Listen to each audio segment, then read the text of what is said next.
Indiana man is accusing his son's teacher of pushing a political agenda on the students. Todd Hine says that his son Jacob was shamed and bullied by a middle school teacher, all because he cited Fox News as a source for an assignment. Todd Hine and his 14-year-old son Jacob join us now with more. Good morning to you. Thanks for being with us.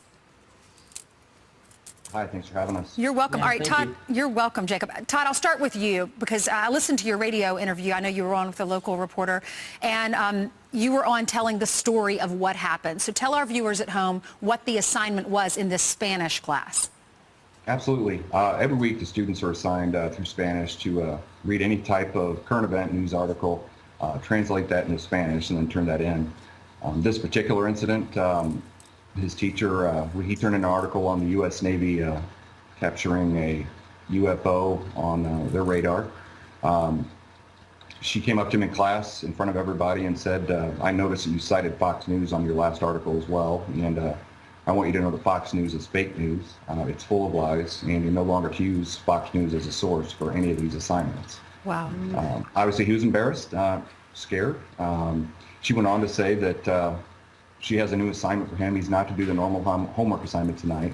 He's actually to Google any of President Trump's many lies that he's told since he's been president and turn in a full-page paper on that in the morning. Unbelievable. Jacob, this is not a social studies class, a political science class. This is Spanish. And throughout the year, you have been told, find an article in the news and translate it into Spanish, correct?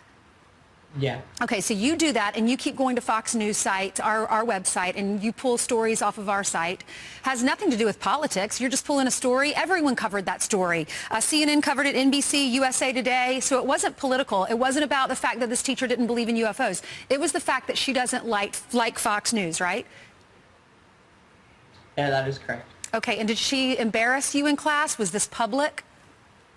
Yes, this was in the middle of class. We were doing an assignment, and she came up to my desk and started speaking to me in front of the whole class. Wow. And I understand you're an honors student, so it's not like you're, giving her any problems. So, Todd, you called the school, you talked to the teacher, and we have that exchange, that phone call. Did you record it? Actually, it was a meeting that we requested with the principal, the vice principal, the teacher, and my wife and myself, yes. Okay, let's listen to that exchange. Stated that you came up to him and said that you needed to discuss his news translation articles with him. Is that correct? Mm-hmm. Okay. And your concern was that he is citing Fox News. Mm-hmm. And your exact term was Fox News is fake news, lies. What else did you say about Fox News, I guess? I think that was it. Did she apologize? First of all, you're allowed to record, right? Is it a one-party state? Yes, did she know you were recording? All right, so did she apologize? What was her response after that? Yes, ma'am. The very next day, after I'd called the school and complained, she did pull Jacob aside and said that she was sorry for what she had said to him. Okay. We have a statement from the school. It says Fort Wayne Community Schools does not condone the kind of behavior detailed by this parent. When we were notified, we immediately investigated and took appropriate action. Because this is a personal matter, we cannot provide details of the outcome of the investigation. So she embarrassed her son in class, made that public, but they're not making public their punishment. Are you satisfied with that? Absolutely not. I actually got a hold of the school district yesterday. The gentleman I spoke with there said that the investigation has been completed.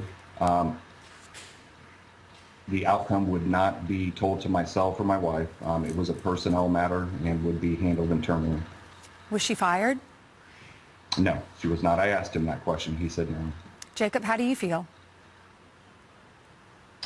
Well, I feel pretty bad about the situation. It was very embarrassing for me because she singled me out in class and was talking bad about this. And just the whole situation, it was completely random, and it was very shocking to me. A lot of people don't want to stand up and be public with something like this because they're scared of retaliation, Todd. And as the parent of Jacob, were you worried about that? Why did you want to make it public? Well, I mean, we felt like we had no other options after our phone call yesterday. Again, this is something that nationally we're hearing almost on a daily basis now. It used to be college level, high school. Now we're getting into middle and grade school even. Like you said, somebody needs to stand up. He has done nothing wrong in this situation. he took all the repercussion for it. As far as we know, I mean, everything was fine with her to continue what she's doing. Even after this incident, she gave an assignment 3 days after our meeting to go ahead and figure out why Donald Trump has not done enough to help the people of Puerto Rico since the hurricanes. And again, this is after our meeting, our initial meeting, when we voiced our concerns, and she admitted to berating him in front of his classmates and bullying him. So. Wow, maybe she's in the wrong profession. Maybe she needs to run for office. Todd, Jacob, thanks so much for being with us and for being brave. We appreciate it.